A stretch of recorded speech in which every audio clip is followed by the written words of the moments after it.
بسم اللہ الرحمن الرحیم۔ کتاب نور الانوار کی ابتدا کرتے ہیں۔ سب سے پہلے عبارت ملاحظہ فرمائیے، یہ باب اقسام السنتی بڑا کر کے لکھا ہوا ہے، اس کے اوپر سے عبارت شروع ہوتی ہے، اوپر والی لائن سے وَلَمَّا فَرَغَ عَنْ بَيَانِ أَقْسَامِ الْكِتَابِ شَرَعَ فِي بَيَانِ أَقْسَامِ السُّنَّةِ فَقَالَ باب اقسام السنة السنة تطلق على قول الرسول صلى الله عليه وسلم وفعله وسكوته وعلى أقوال الصحابة وأفعالهم، والحديث يطلق على قول الرسول صلى الله عليه وسلم خاصة، ولكن ينبغي أن يكون المراد بالسنة ها هنا هو هذا فقط، لأن المصنف رحمه الله ذكر أفعال النبي صلى الله عليه وسلم وأفعال الصحابة وأقوالهم بعد هذا الباب في فصل آخر۔ شارح فرماتے ہیں، ترجمہ ذرا سماعت فرمائیے گا، ولما فرغا، جب مصنف فارغ ہوئے، عن بیان اقسام الکتابی، کتاب اللہ کے اقسام کو بیان کرنے سے، شرع فی بیان اقسام السنتی، تو سنت کے اقسام کو بیان کرنا شروع کیا۔ فقال، پس ماتن نے فرمایا، باب اقسام السنتی، یہ باب ہے سنت کے اقسام کے بیان میں۔ اچھا، میرے پاس جو نور الانوار کی کتاب ہے اس میں یہ ہے کہ متن کے اوپر المنار کی جو عبارت ہے اس کے اوپر لائن لگا ہوا ہے، اس کو انڈر لائن کیا ہوا ہے، اوپر اس کے لائن لگی ہوئی ہے، اور اس کے بعد جو لائن نہیں لگی ہوئی وہ نور الانوار کی عبارت ہے، یعنی شرح ہے۔ تو باب اقسام السنہ یہ متن کی عبارت ہے۔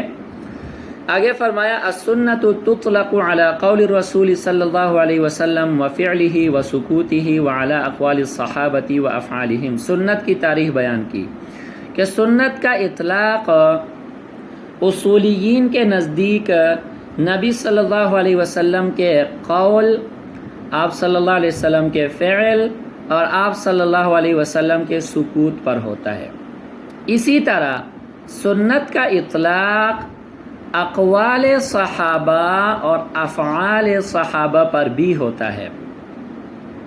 والحدیث یطلق علی قول رسول صلی اللہ علیہ وسلم خاصۃ، اور حدیث کا اطلاق صرف نبی صلی اللہ علیہ وسلم کے اقوال پر ہوتا ہے۔ آگے شارح نے فرمایا، وَلَكِنْ يَنْبَغِي، لیکن مناسب معلوم ہوتا ہے، أَنْ يَكُونَ الْمُرَادُ بِالسُّنَّةِ هَا هُنَا، کہ یہاں سنت سے مراد ہوا هذا فقط، وہ صرف یہی ہے۔ یہاں سنت سے مراد کیا ہے؟ صرف یہی ہے، یعنی حدیث کی جو تاریخ بیان فرمائی ہے اس سے مراد قول رسول ہے۔ کس سے مراد؟ سنت سے مراد۔ جو حدیث کی انہوں نے تاریخ بیان فرمائی ہے، فرماتے ہیں کہ یہاں سنت سے مراد یہ حدیث ہے۔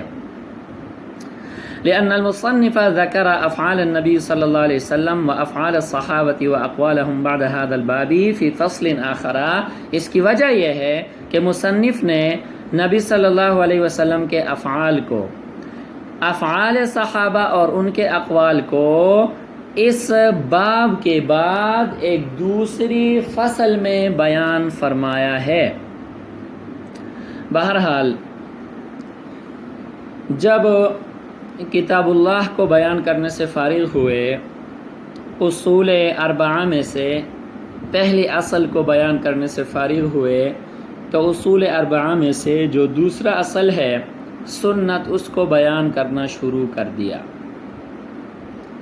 صاحب نور الانوار نے سنت کی تاریخ بیان فرمائی کہ سنت کا اطلاق نبی صلی اللہ علیہ وسلم کے اقوال، آپ کے افعال اور آپ کے سکوت پر ہوتا ہے۔ اسی طرح سنت کا اطلاق صحابہ کے اقوال اور صحابہ کے افعال پر بھی ہوتا ہے۔ اچھا، نبی صلی اللہ علیہ وسلم کے حوالے سے جو سنت کی تقسیم فرمائی ہے، تعریف بیان فرمائی ہے، اس میں 3 چیزیں آئی ہیں: قول رسول، فعل رسول اور سکوت رسول اللہ صلی اللہ علیہ وسلم۔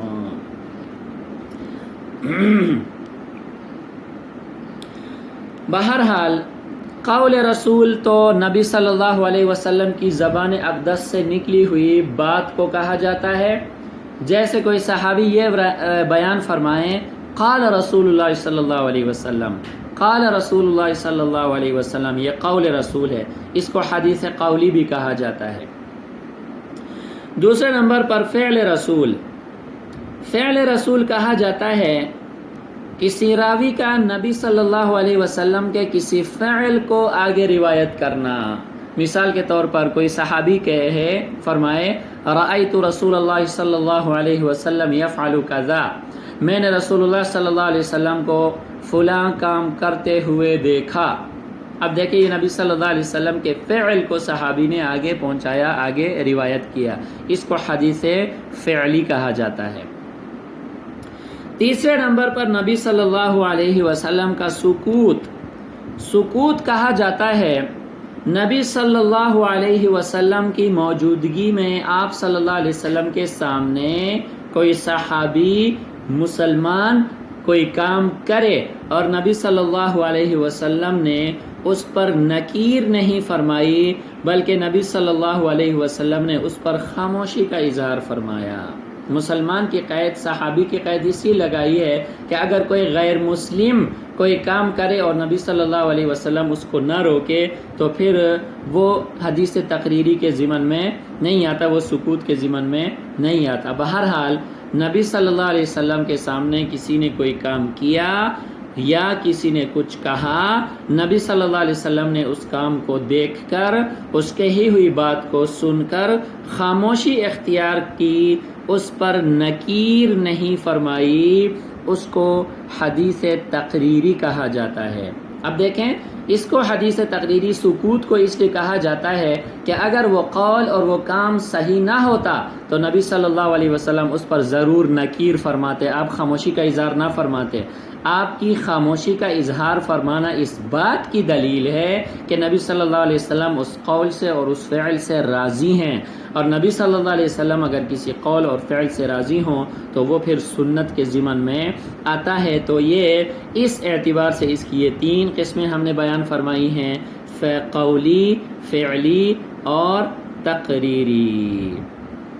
اچھا جی، اسی طرح سنت کا جو اطلاق ہے وہ صحابہ کے اقوال اور ان کے افعال پر بھی ہوتا ہے. صحابہ کے اقوال پر اور صحابہ کے افعال پر بھی سنت کا اطلاق ہوتا ہے. آگے ہم پڑھیں گے حدیث اور سنت اور اثر وغیرہ میں کیا فرق ہے. بہرحال جتنے ابھی کتاب کی عبارت ہے ہم صرف اسی کو حل کر لیتے ہیں. آگے شارح نے فرمایا ہے وَلَكِنْ يَنْبَغِي أَنْ يَكُونَ الْمُرَادُ بِالسُّنَّةِ ہاں ہونا ہوا ہذا فقط. ہذا اس میں اشارہ سے مراد، اس میں اشارہ کا مشار الیہ حدیث ہے. دیکھیں شارح فرماتے ہیں کہ ماتن نے یہاں پر جو سنت کی اقسام کو بیان فرمایا ہے اس سے مراد صرف حدیث ہے. نبی صلی اللہ علیہ وسلم کے صرف اقوال کو اس سنت میں بیان فرمایا ہے. خلاصہ یہ ہے، آسان الفاظ میں نے آپ کو بتا دیا کہ یہاں اقسام سنت میں یہاں ہمارے سامنے جو بحث ہے اس میں ماتن نے صرف قولی احادیث کا ذکر فرمایا ہے. کس کا ذکر فرمایا ہے؟ صرف قولی احادیث کا ذکر فرمایا ہے. تو یہاں سنت سے مراد صرف قولی احادیث ہیں. اور اس کی وجہ کیا ہے؟ دلیل کیا ہے؟ دلیل یہ ہے کہ اس باب کے بعد دوسرے باب میں جا کر دوسری فصل میں مصنف نے نبی صلی اللہ علیہ وسلم کے افعال کا بیان فرمایا ہے، صحابہ کے افعال کا بیان فرمایا ہے، صحابہ کے اقوال کا بیان فرمایا ہے. تو لہٰذا سنت کی جو پہلی تعریف ہم نے پڑھی تھی اس کی بحث یہاں پر نہیں ہے، بلکہ یہاں پر اقسام سنت کے والا جو باب ہے اس میں ماتن نے صرف قولی احادیث کا ذکر فرمایا ہے. لہٰذا یہاں سنت سے مراد کیا ہونی چاہیے؟ حدیث ہونی چاہیے. اور باقی جو اللہ کے نبی کے افعال ہیں، صحابہ کے اقوال اور ان کے افعال ہیں، اس کو بعد میں جا کر صاحب کتاب ماتن بیان فرمائیں گے. اور آج کے لیے اتنا ہی کافی ہے. باقی انشاءاللہ کل کے سبق میں ہم حدیث اور سنت کے درمیان جو فرق ہے اس کو بیان کریں گے۔ وآخر دعوانا ان الحمد للہ رب العالمین۔